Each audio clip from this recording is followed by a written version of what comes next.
Hey everyone, welcome back to Twinges 英会話。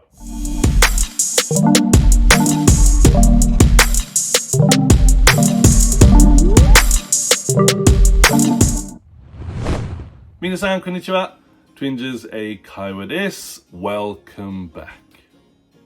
で、今日のワンポイントレッスンは Phrasal Verb 句動詞。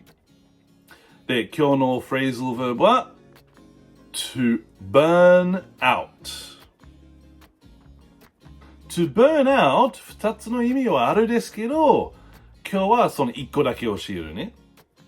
で、今日の to burn out means to become exhausted from overworking。働きすぎて疲れ果てる。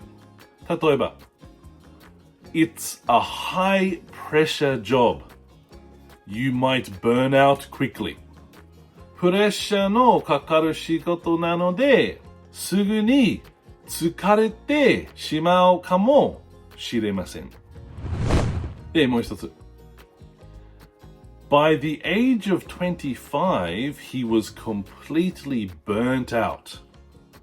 So he retired from swimming.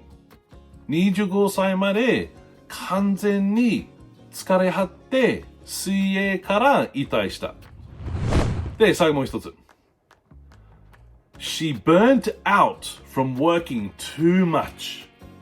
彼女は働きすぎて疲れ果てた。はい、皆さん、じゃあもう一回。To burn out. To become completely exhausted from overworking. 働きすぎて疲れ果てる。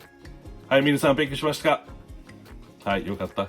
それで、質問ならば、大変ならば、みんなしたコメントお願いします。で、皆さん、いつも見る本当にありがとう。Thank you for watching and see you in the next one. Bye bye.